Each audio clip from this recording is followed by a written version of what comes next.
My next guest has £600 million of assets under management. Mark Slater is the CIO at Slater Investments, and he joins me now. Mark, thank you for joining us. In such uncertain times, how do you go about looking at which companies you favour? Our focus is on trying to avoid problems.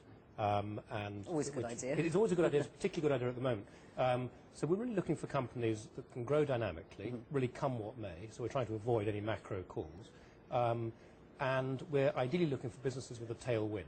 Now, they're incredibly rare, so that really means being incredibly focused in how one discards companies. And we're looking at relatively concentrated portfolios, maybe 30 companies out of the entire universe of companies in the UK. And generally, what kind of companies are they? Are they the ones that we know very well, the biggest companies, the FTSE 100, or are you looking at mid-cap companies? They tend to be mid to small cap. Some large caps qualify, but the more dynamic businesses, almost by definition, are smaller or medium-sized businesses. And you said a tailwind there. Does that mean that they've got something almost unique? They've got something that nobody else has got in the market at that time? I mean, our typical business is niche-y but global.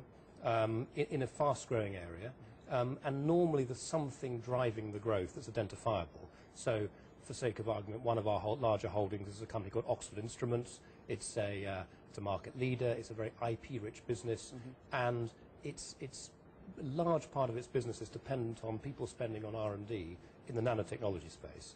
Now, that's an area of priority, and that's unlikely to be affected, really, whatever happens in the economy at large. And each business we have is in this area of that kind.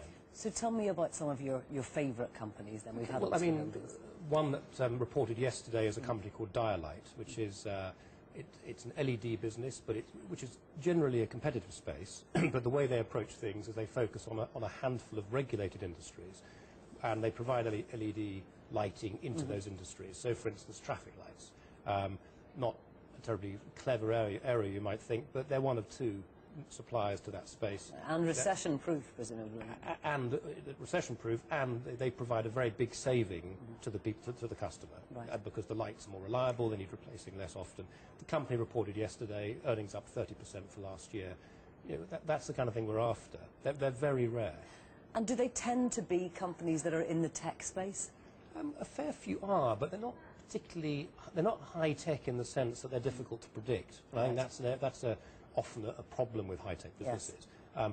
Another business we own, which is high-tech in a way, is a company called NCC, which is a part of its business. It has two divisions, but one of the divisions, which is growing incredibly fast, is the Europe and UK leader in cyber security, cyber assurance they call it. So it's really it's giving companies the assurance that they've got strong internet security.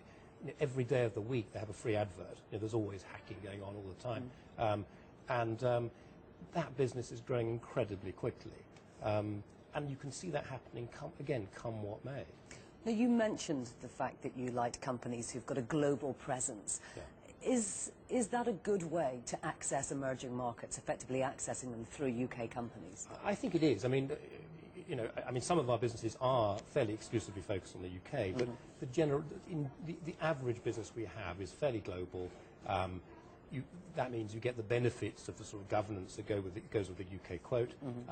But you've got quite a lot of our businesses, for instance, Oxford Instruments, one or two others like Andor Technology, another fairly high-tech business, are huge beneficiaries, for instance, of what people call the sea turtle phenomenon, where Chinese-trained scientists, Chinese scientists who've been trained in the West and worked in the West for many years, start going back home with very big funding.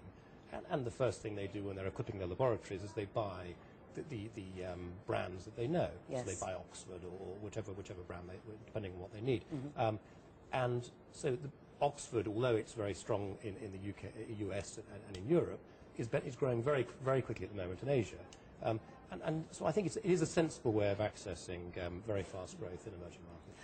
Now, when you look at Europe and the crisis here, do you try and pick companies that really would not be affected if that were to go into a worst-case scenario? Yes. I mean, I think in the truly worst-case scenario, in a true blizzard, yes, everything is affected. But I think at least the day-to-day business of the kind of businesses we're looking at shouldn't be affected too much. They're not geared, most of these businesses. They haven't got any debt at all in most cases. They're not dealing with consumers. They're not really dealing with government, particularly not in a direct way. So they're in areas where spending is prioritised, where it's hard to imagine a significant interruption to their growth.